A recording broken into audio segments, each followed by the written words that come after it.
O Egito Antigo nasceu às margens de um rio imprevisível. O Nilo podia oferecer fertilidade e vida, mas também podia destruir aldeias, arrastar plantações e transformar esperança em medo. E é justamente nessa tensão entre abundância e risco que surge uma das maiores histórias da humanidade: a busca por ordem em meio ao caos. No vídeo de hoje, vamos mergulhar na mente dos egípcios que observavam a cheia crescer, que tentavam prever seus ciclos, que criaram mitos para explicar o inexplicável e ergueram sistemas inteiros de governo, religião e trabalho para domar aquilo que não podia ser domado. Vamos explorar como eles interpretavam os sinais do rio, como transformavam incerteza em conhecimento e como essa relação moldou a própria identidade do Egito por milênios. Se você gosta desse tipo de conteúdo, já deixa o like, se inscreve no canal e vem comigo. Agora vamos começar a história.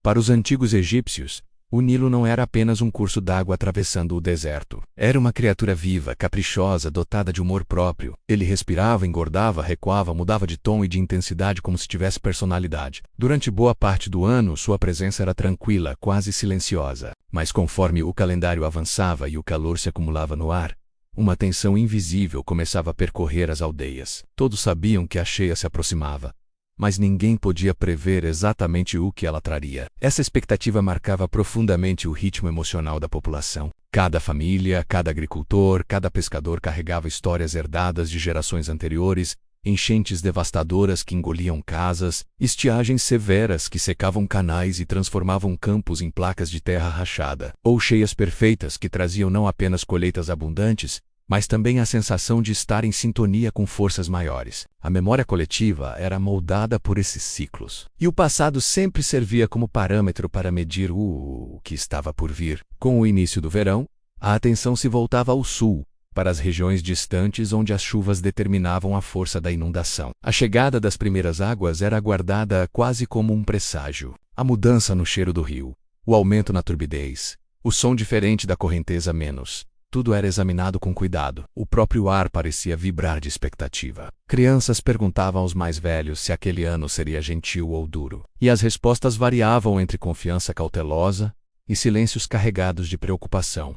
O medo vinha da imprevisibilidade. Não havia garantias. Em muitos anos, a cheia subia lentamente, sem violência, trazendo consigo o limo negro que fertilizava as margens. O solo, renovado, se tornava uma promessa de fartura. As aldeias celebravam, e os campos se transformavam em mantos verdes semanas depois. Mas havia temporadas em que o rio se comportava como um inimigo irascível. Suas águas avançavam rápido demais, arrebentavam barreiras improvisadas e carregavam embora plantações inteiras. A destruição podia acontecer durante a noite, quando ninguém tinha tempo de reagir. Em outras épocas, o oposto acontecia. O Nilo mal subia, revelando bancos de areia onde antes havia profundidade. Essa insuficiência de água significava colheitas reduzidas e meses de racionamento. Essa montanha-russa emocional influenciava profundamente o cotidiano. Muitos aldeões dormiam mal nas semanas que antecediam a cheia, temendo acordar com a água invadindo suas casas de adobe. Outros faziam vigílias voluntárias nas margens, como se pudessem antecipar qualquer ameaça. A sensação constante era a de que o destino coletivo estava ligado ao comportamento daquele rio que não podia ser contido nem compreendido completamente. O ano egípcio praticamente girava em torno da inundação. Ela marcava o início de um novo ciclo agrícola e social. Quando o nível subia, o trabalho no campo parava, e as pessoas se dedicavam a reparos, rituais, organização de celeiros e preparação para a próxima etapa da vida comunitária. Quando as águas recuavam, a paisagem se transformava. O que antes era uma planície alagada tornava-se uma superfície escura e fértil, pronta para receber sementes. Assim, o Nilo funcionava como um grande relógio, mas um relógio cuja precisão variava ao sabor da natureza. Essa dependência absoluta gerava uma espécie de humildade coletiva. Os egípcios sabiam que, por mais habilidosos que fossem, por mais que construíssem canais ou reforçassem margens, havia limites intransponíveis. O rio podia ser parceiro ou adversário, e era essa incerteza que moldava o respeito profundo que tinham por ele. A cada ano, a cheia lembrava a todos que viver no Egito significava existir em diálogo constante com o imprevisível. Ao mesmo tempo, essa convivência forçava a população a se adaptar emocionalmente. As pessoas desenvolviam uma espécie de sensibilidade aguçada para alterações naturais, aprendendo a perceber sinais mínimos que indicavam mudanças no comportamento do rio. Tornavam-se, de certa forma, intérpretes da natureza, menos ainda que nem sempre acertassem suas previsões. No fim, A percepção do Nilo como um ser vivo não era apenas poética. Era a única forma de explicar um fenômeno que o sustentava e ameaçava ao mesmo tempo. O rio era companheiro, guia, fantasma, pai e predador. Essa multiplicidade de papéis construía uma visão de mundo na qual ordem e desordem conviviam lado a lado, obrigando todos a entender que estabilidade não era algo dado, mas algo buscado ano após ano. O Egito se moldava ao ritmo do Nilo, e o Nilo moldava o espírito do Egito. Com o passar das gerações, os egípcios começaram a perceber que o Nilo, apesar de imprevisível, deixava rastros que poderiam ser estudados. As pessoas que viviam próximas às margens passaram a observar não apenas o volume da água, mas também o ritmo sutil de sua movimentação. Pequenas alterações despertavam suspeitas, um aumento mais rápido do que o habitual, uma lama mais escura, a presença de troncos vindos de regiões distantes. Tudo ganhava significado, como se o rio estivesse transmitindo mensagens que apenas os mais atentos conseguiriam decifrar. Os primeiros leitores do Nilo não eram cientistas no sentido moderno, mas desempenhavam um papel crucial na vida das aldeias. Eram agricultores experientes, sacerdotes dedicados ou anciãos que carregavam décadas de convivência íntima com o curso d'água. Eles anotavam mentalmente comparações entre cheias passadas e presentes, e suas observações eram tão valorizadas que aos poucos começaram a influenciar decisões importantes sobre armazenamento de grãos e preparo das terras. Com o surgimento de comunidades mais estruturadas, a observação empírica ganhou forma física. Surgiram as primeiras marcas em pedras feitas ao longo das margens. Esses pedros, muitas vezes posicionadas em locais fixos, funcionavam como referências. Se a água alcançava determinado ponto, lembrava-se de um ano antigo em que o nível havia sido semelhante.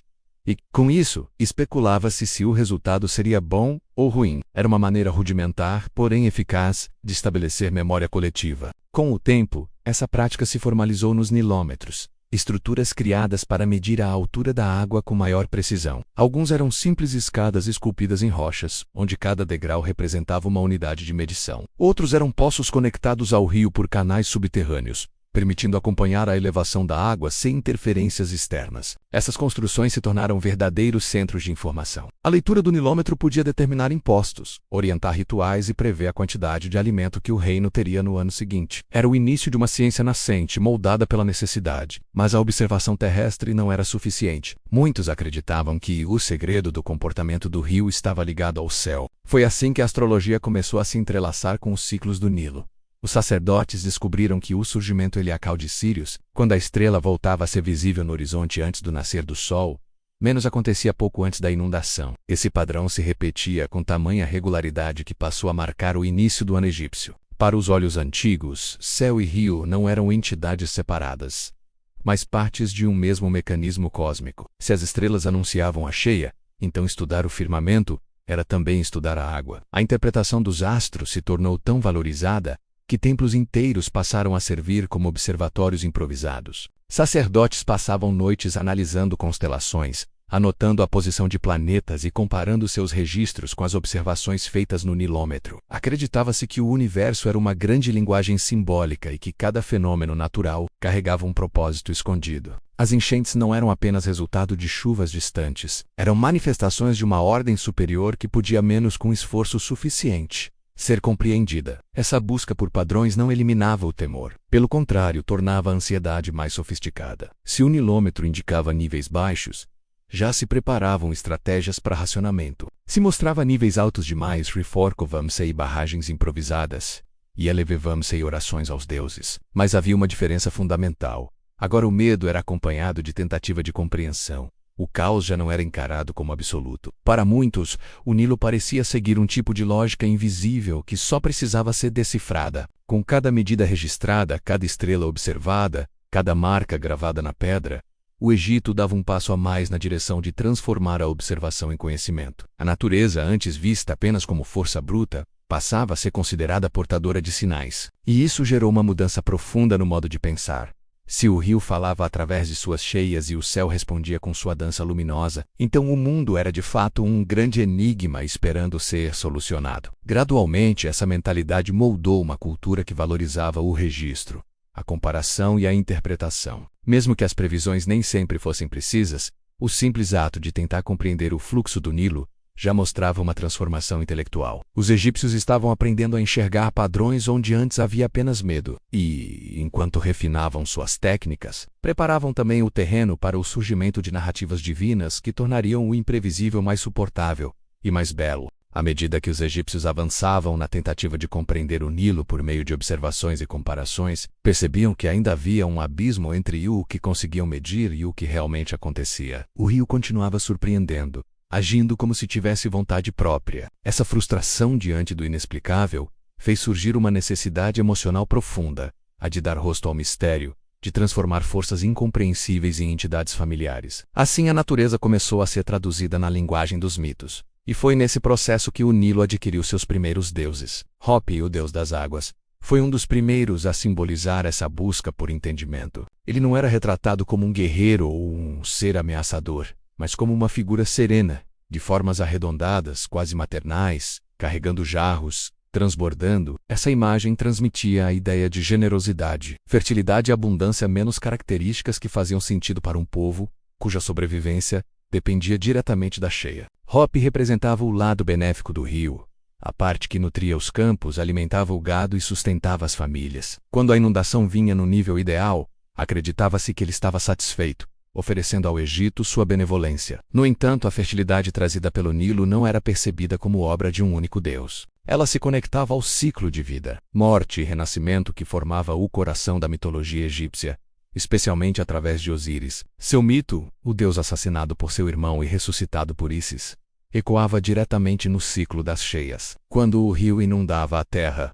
trazendo o limo escuro carregado de nutrientes. Dizia-se que era o corpo de Osíris, renovando a vida. Cada novo broto que surgia após o recuo das águas era visto como uma manifestação do retorno do deus. Assim, o Egito transformou o fenômeno hidráulico em teatro divino.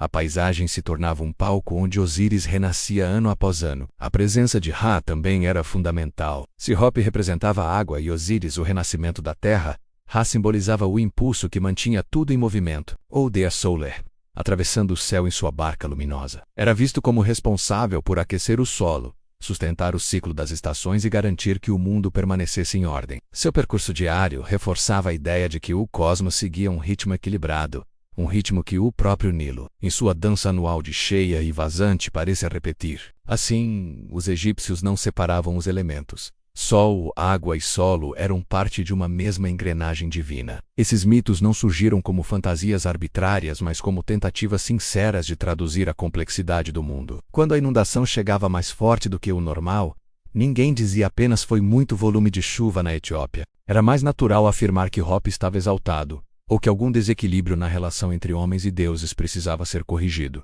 Essa interpretação trazia conforto. Ela oferecia ao povo a sensação de que o caos não era totalmente cego. Era resultado de vontades que, embora superiores, podiam ser apaziguadas por meio de rituais, orações e oferendas. Essa dimensão simbólica criou um vínculo direto entre a espiritualidade e a sobrevivência. Cada cheia se transformava em uma espécie de diálogo silencioso entre o Egito e suas divindades. Os sacerdotes interpretavam o nível das águas como mensagens, sinais de aprovação ou advertência. Uma cheia perfeita era um elogio dos deuses. Uma cheia fraca era um pedido de atenção. Uma cheia destrutiva podia ser vista como aviso severo. A religião assim funcionava como uma lente que tornava o imprevisível mais suportável, pois dava significado a eventos que poderiam de outra forma parecer aleatórios e cruéis. Essas interpretações não eram apenas crenças, mas mecanismos psicológicos que ordenavam o mundo interno dos egípcios. Quando alguém sofria perdas durante uma inundação severa, encontrava consolo na ideia de que fazia parte de um ciclo que escapava ao controle humano. Quando a colheita era farta, atribuía-se a dádiva à harmonia entre humanidade e divindades. Assim, cada evento natural ganhava profundidade emocional e social. A narrativa divina também reforçava a cooperação entre aldeias, rituais coletivos de agradecimento, preces pedindo equilíbrio e festivais, celebrando a fertilidade, reforçavam a união entre as pessoas. A fé comum nos deuses do Nilo criava laços, moldava o calendário e fortalecia o senso de pertencimento. A sociedade se estruturava não apenas em torno do trabalho agrícola, mas também em torno de uma cosmologia que dava sentido a esse trabalho. Com o tempo, essa teia de mitos se tornou tão enraizada que deixou de ser apenas explicação e passou a ser fundamento da identidade egípcia. A relação com o Nilo não era apenas física, espiritual. Entender o rio significava entender os deuses, e compreender os deuses significava aceitar o fluxo da vida. Essa fusão entre natureza, emoção e divindade formou uma visão de mundo onde cada cheia era uma negociação simbólica entre mortais e forças superiores. E dessa negociação nasceria mais adiante o papel central do faraó como mediador dessa ordem menos, um tema que tomará forma na próxima parte. À medida que o Egito avançava de aldeias dispersas para um reino organizado, a necessidade de uma figura que representasse estabilidade tornou-se evidente. O Nilo, com seu ritmo imprevisível, ensinara ao povo que a vida dependia de equilíbrio. E conforme esse princípio se aprofundou na cultura, surgiu a ideia de que deveria existir alguém capaz de garantir que esse equilíbrio fosse preservado. Esse alguém era o faraó. Ele não era visto apenas como líder político, mas como ponto de conexão entre o mundo humano e o cosmos. Era o guardião de Maat, o princípio da ordem universal, e por isso, sua presença simbolizava a própria sobrevivência da sociedade. Para os egípcios, o faraó não apenas governava. Ele sustentava o cosmos. Se o sol surgia cada manhã, era porque ele mantinha o universo em harmonia. Se o Nilo inundava no momento certo, era sinal de que ele cumpria sua função. Isso criava uma expectativa enorme sobre sua postura, sua saúde e até suas emoções, pois acreditava-se que qualquer fraqueza poderia se refletir na estabilidade do reino. Uma cheia excessiva, por exemplo, podia ser interpretada como desequilíbrio espiritual do monarca. Já uma cheia insuficiente sugeria que os deuses estavam enviando um recado. Essa percepção elevava o faraó a uma posição quase inacessível. Ele era visto como ser semidivino, nascido para governar. Não precisava provar sua legitimidade, ela era assumida desde o nascimento. Seu papel envolvia uma série de responsabilidades que iam muito além da administração cotidiana. Ele participava de rituais complexos destinados a reforçar sua ligação com os deuses. Supervisionava cerimônias que simbolizavam a renovação da ordem cósmica e conduzia celebrações que reafirmavam a união entre o povo e a tradição. Cada gesto, cada palavra, cada aparição pública tinha peso simbólico. Esse caráter sagrado do governante reforçou a centralização política do Egito. Diferente de outras regiões onde o poder era fragmentado, o Egito desenvolveu um modelo em que tudo convergia para a figura do faraó. Governadores regionais, escribas, sacerdotes e administradores atuavam como extensões de sua autoridade. Essa estrutura permitia coordenar grandes obras públicas, organizar a distribuição de alimentos, supervisionar o uso das terras e controlar a cobrança de tributos. Tudo isso só era possível porque existia o entendimento de que a ordem vinha de cima, irradiando-se a partir do trono. A centralização também permitiu criar um sistema burocrático altamente detalhista. Escribas treinados registravam dados sobre colheitas, movimentação de trabalhadores, armazenamento de grãos e níveis das cheias. Esses registros, que hoje nos fascinam pela precisão, eram vistos como forma de preservar Maat no mundo material. Cada anotação reforçava a ideia de que a vida podia ser organizada e orientada, assim como o faraó organizava o reino. E, como resultado, o Egito se tornou uma das primeiras civilizações a desenvolver uma administração estatal ampla e eficiente. Ao mesmo tempo, a figura do faraó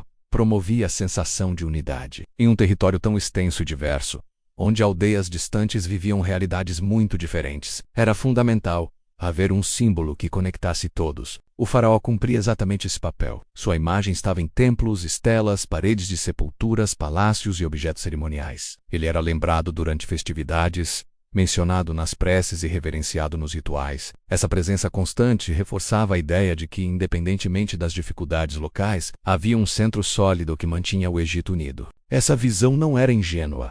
Ela tinha função prática. A crença de que o faraó mantinha o equilíbrio criava confiança na continuidade do sistema. Em tempos de crise, como cheias irregulares ou ameaças externas, essa fé ajudava a estabilizar o moral da população. Em momentos de prosperidade, justificava a grandeza das construções e a expansão do Estado. Assim, a autoridade do faraó se sustentava tanto na espiritualidade quanto na eficiência política. Nas grandes cerimônias, o monarca assumia um papel ritual indispensável. Era ele quem renovava simbolicamente o contrato entre humanidade e divindades. A cada ano participava de ritos que garantiam a fertilidade da terra, a proteção dos campos e o equilíbrio das forças naturais. Esses rituais não eram vistos como formalidades vazias, mas como momentos essenciais para manter o fluxo da vida. Sem eles, acreditava-se que o caos poderia se infiltrar no mundo, afetando diretamente a cheia e a colheita. Assim, o faraó se consolidou como o mediador supremo entre caos e ordem. Ele era o rosto humano do equilíbrio que todos desejavam, menos o espírito firme no centro do universo.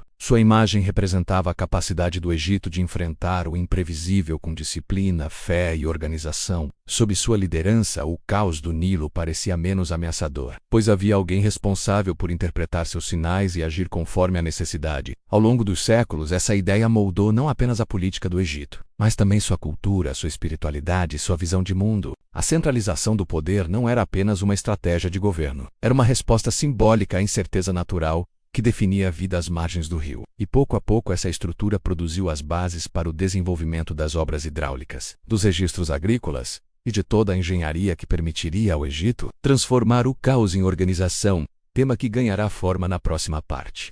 Com o tempo, a espiritualidade e a política não bastaram para lidar com o Nilo.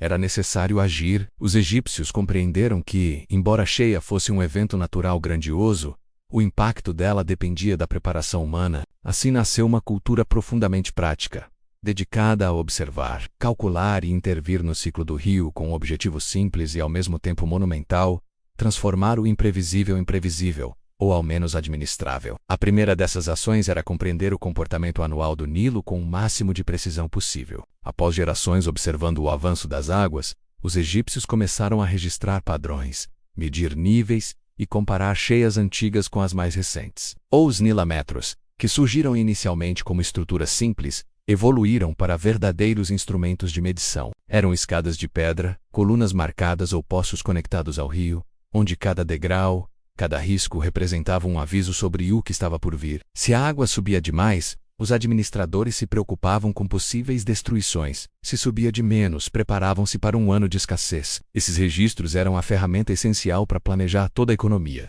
Isso levava a uma etapa igualmente complexa: calcular a capacidade produtiva das terras. Com base na altura da inundação, escribas percorrendo vilarejos determinavam quanto cada região poderia render em grãos e hortaliças. Anotavam tudo em rolos de papiro, criando relatórios que alimentavam a administração central. Era um trabalho que exigia precisão, pois um erro nos cálculos podia comprometer não apenas uma aldeia, mas toda a cadeia de abastecimento do país. Ao mesmo tempo, surgia a necessidade de obras hidráulicas. O Egito não podia depender apenas do nível natural da inundação. Em muitos lugares, o avanço da água precisava ser guiado, contido ou distribuído de maneira mais eficiente. Assim foram erguidos canais, diques, represas simples e reservatórios. Essas construções eram organizadas pelo Estado, mas executadas por trabalhadores de todas as regiões. Muitos camponeses, durante a época em que as terras estavam alagadas e não podiam ser cultivadas, dedicavam-se a essas obras. Longe da visão equivocada de que todos trabalhavam apenas em pirâmides,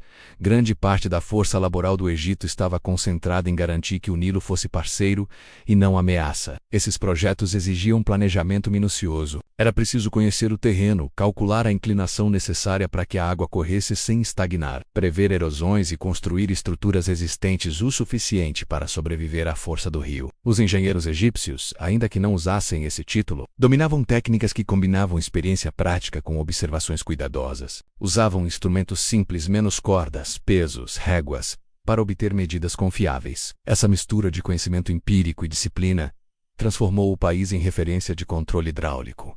Mas a engenharia não era tudo. Era igualmente vital organizar a distribuição de trabalho. O Estado precisava saber quantas mãos estavam disponíveis em cada estação. Assim, listas detalhadas eram criadas, identificando trabalhadores, suas aldeias, suas funções e o tempo que dedicariam às tarefas coletivas. Essa administração ajudava a evitar que regiões inteiras ficassem sem força de trabalho durante momentos críticos. Além disso, permitia mobilizar rapidamente grandes contingentes em caso de cheias inesperadas, rupturas de barragens ou necessidade de reforço em diques. Outro elemento crucial era o armazenamento de alimentos. Como as cheias podiam variar muito, o Egito criou uma verdadeira rede de celeiros públicos, estrategicamente distribuídos ao longo do território. Esses depósitos guardavam não apenas o excedente de colheitas boas, mas funcionavam como salvaguarda em anos de seca. Cada saco de grãos representava a diferença entre segurança e fome. A administração desses estoques exigia cuidado rigoroso.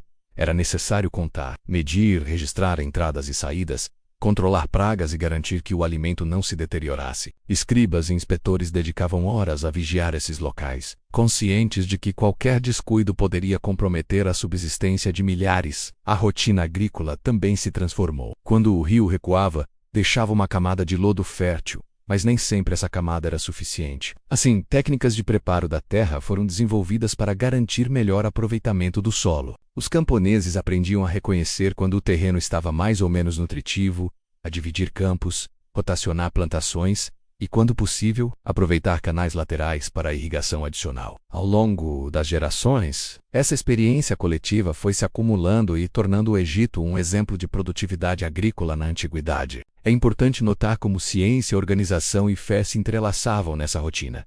Não eram mundos separados. A medição dos níveis do rio, por exemplo, era feita por sacerdotes especializados, que viam nisso não apenas um trabalho técnico, mas um ato sagrado.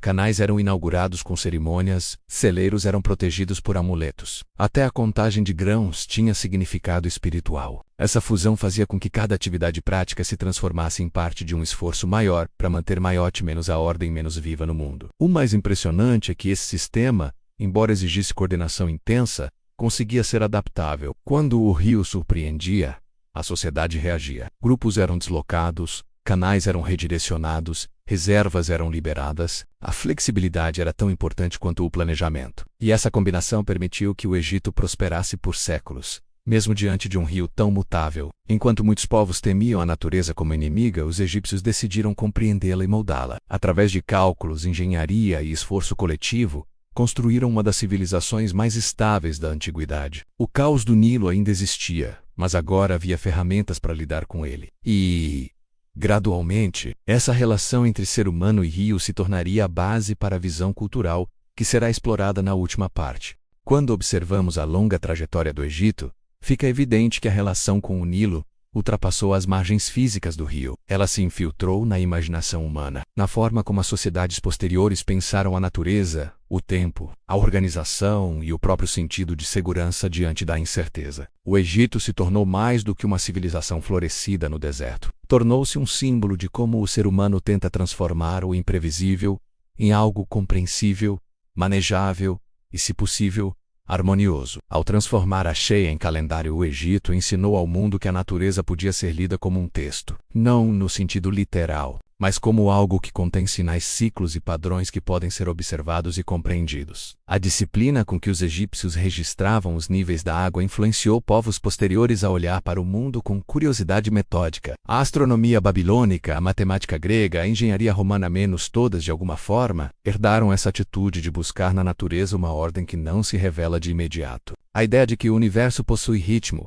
e que por meio de esforço coletivo, é possível descobrir sua lógica, tem raízes profundas no modo como o Egito lidou com seu rio. Ao mesmo tempo, o modo como os egípcios integraram espiritualidade e ciência se tornou referência duradoura. Para eles, medir o nível do Nilo não excluía a presença do sagrado. Construir canais não eliminava a necessidade de rituais. A vida prática e a vida simbólica caminhavam juntas.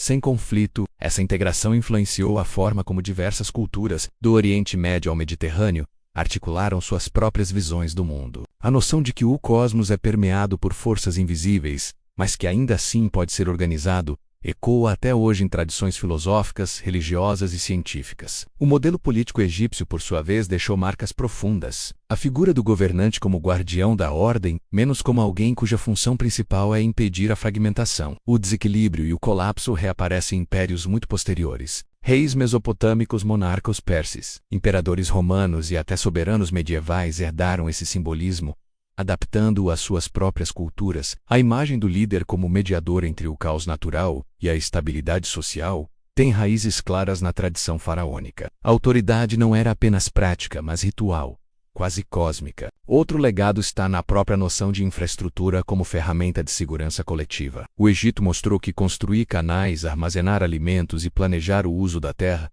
não são apenas ações técnicas, mas estratégias para garantir que a comunidade sobreviva às incertezas. Essa mentalidade se refletiu em sistemas de irrigação na Mesopotâmia, na gestão hidráulica da China antiga, nos aquedutos romanos e, séculos depois, em projetos de engenharia que moldaram estados modernos. O princípio é sempre o mesmo. Se a natureza apresenta desafios, cabe à humanidade organizar-se para enfrentá-los. Mas talvez o impacto mais profundo dessa longa convivência com o rio esteja na forma como pensamos o próprio conceito de ordem. Para os egípcios, ordem não era sinônimo de controle absoluto. Era mais uma negociação constante com forças maiores, uma tentativa de manter equilíbrio em meio a um mundo instável. Essa perspectiva contrasta com visões posteriores que buscaram dominar a natureza de maneira rígida. O Egito sabia que não era possível impedir a cheia, apenas preparar-se para ela. A sabedoria estava em aceitar a existência do caos, entender seus ciclos e trabalhar com ele, não contra ele. Essa visão continua atual. Em muitos aspectos ainda vivemos à beira dos nossos próprios Nilos. Eles podem não ser rios físicos, embora enchentes secas e mudanças climáticas continuem sendo desafios reais, mas representam os elementos imprevisíveis da vida moderna. Crises econômicas, avanços tecnológicos que mudam tudo de uma hora para outra, transformações culturais, instabilidades políticas, dilemas pessoais, cada uma dessas forças carrega algo do antigo Nilo, assustam, surpreendem, desafiam nossa organização interna, mas também nos empurram a evoluir. Assim como os egípcios criaram nilômetros para medir o nível das águas, nós desenvolvemos indicadores econômicos, modelos climáticos, algoritmos, sistemas de previsão, assim como eles construíram canais para redirecionar fluxos. Nós criamos redes de comunicação políticas pelicas, plataformas digitais e estratégias de gestão que tentam canalizar o imprevisível para algo produtivo. E tal qual os antigos armazenavam grãos para tempos difíceis, hoje tentamos guardar recursos, conhecimentos e conexões para enfrentar períodos de incerteza. O mais curioso é perceber que, mesmo com toda a tecnologia disponível, continuamos presos à mesma necessidade de equilibrar caos e ordem. Continuamos buscando um senso de estabilidade que nunca é totalmente alcançável. Continuamos criando narrativas menos científicas, filosóficas, espirituais que nos ajudam a entender aquilo que escapa ao nosso controle. É como se o ciclo do Nilo tivesse deixado em nós uma marca permanente, lembrando que a vida é feita de variações e que o verdadeiro desafio não é eliminar o caos, mas aprender a navegar por ele. Ao olhar para o Egito, não estamos apenas olhando para o passado, estamos encarando um espelho. A história daquela civilização revela nossa própria história. A de seres humanos tentando impor forma ao indefinido, esperança ao incerto, organização ao inesperado.